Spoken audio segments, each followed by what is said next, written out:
ആത്മധൈര്യത്തിന്റെ പര്യായമായ ഒരു സ്ത്രീ എന്ന് നിസ്സംശയം പറയാം. ഒരിക്കൽ ലക്നൌവിൽ നിന്ന് ഡൽഹിയിലേക്കുള്ള യാത്ര മധ്യേ നാഷണൽ വോളിബോൾ പ്ലെയറായ അരുണിമയുടെ ബാഗും ആഭരണങ്ങളും കൊള്ളയടിക്കപ്പെടുകയുണ്ടായി. ആ ചെറുത്തുനിൽപ്പിനിടയിൽ കൊള്ളക്കാർ അവളെ ട്രെയിന് പുറത്തേക്ക് തള്ളിയിട്ടു. അവശയായ അവൾക്ക് ട്രാക്കിൽ നിന്ന് എണീക്കാൻ സാധിച്ചില്ല.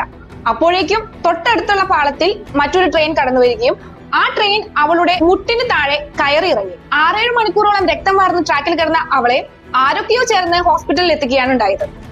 ഒരുപക്ഷെ അതോടെ സ്വന്തം ജീവിതം അവസാനിച്ചു എന്ന് ചിന്തിക്കുന്നിടത്ത് നിന്ന് തന്റെ അടുത്ത ലക്ഷ്യത്തെ കുറിച്ച് ചിന്തിക്കുകയാണ് അവൾ ചെയ്തത്. മൗണ്ട് എവറസ്റ്റ് കീഴടക്കുക എന്നതായിരുന്നു അവളുടെ അടുത്ത ലക്ഷ്യം. ഒരു ആർട്ടിഫിഷ്യൽ കാലും മറ്റേ കാലിൽ റോഡും വെച്ച് അവൾ തന്റെ പ്രാക്ടീസുകൾ ആരംഭിച്ചു. അവളെ സഹായിക്കാനായി സകല പിന്തുണയുമായി എത്തിയത് മറ്റാരുമല്ല, എവറസ്റ്റ് കീഴടക്കിയ ആദ്യ വനിത ബജേന്ദ്രി പാൽ സിൻഹ ആയിരുന്നു. എവറസ്റ്റ് കയറാൻ ഏകദേശം 40-50 ലക്ഷം രൂപയോളം ചെലവ് വരും. മുഴുവൻ തുകയും സ്പോൺസർ ചെയ്യാൻ മറ്റൊരു നല്ല മനുഷ്യനും എത്തി. അങ്ങനെ അവൾ എവറസ്റ്റ് കയറി. തിരിച്ചിറങ്ങുന്ന സമയം, അതായത് ഏറ്റവും ദുർഘടമായ ഒരു ഘട്ടമാണ് തിരിച്ചിറങ്ങുന്ന സമയം, വീണ്ടും അടുത്ത പരീക്ഷണം ഓക്സിജന്റെ രൂപത്തിൽ അവളുടെ മുന്നിലേക്ക് എത്തുകയാണ്. അതായത് കയ്യിലുള്ള ഓക്സിജൻ മുഴുവനായി തീർന്നു.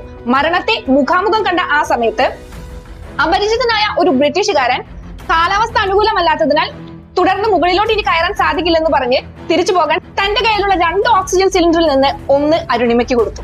അവൾ എവറസ്റ്റിൽ നിന്ന് ഇറങ്ങിയത് തന്റെ ഊരി വീണ വെപ്പുകാലുമായാണ്. അന്ന് അവരുടെ സുഹൃത്തുക്കളെല്ലാം പറഞ്ഞു, ഈശ്വരന് നിന്നോടൊരു പ്രത്യേക സ്നേഹമുണ്ട്, അതുകൊണ്ടാണ് നീ ഇത്രയധികം പ്രശ്നങ്ങളെ അതിജീവിച്ച് എവറസ്റ്റ് കയറി ഇറങ്ങി ഇവിടം വരെ എത്തിയതെന്ന് പറഞ്ഞു. എന്നാൽ മറുപടിയായി അവർ പറഞ്ഞത് ഇങ്ങനെയാണ്: എനിക്കിതിലൊന്നും തീരെ വിശ്വാസമില്ല, പക്ഷെ ഒരാൾ തീവ്രമായി എന്തെങ്കിലും ആഗ്രഹിക്കുകയാണെങ്കിൽ, കഠിനമായി അതിനുവേണ്ടി പരിശ്രമിക്കുകയാണെങ്കിൽ ഈ ലോകം മുഴുവൻ നിങ്ങൾ സഹായിക്കാനായി ഉണ്ടാകുമെന്നാണ്. Arunima Sinha, the first female amputee who climb mount Everest.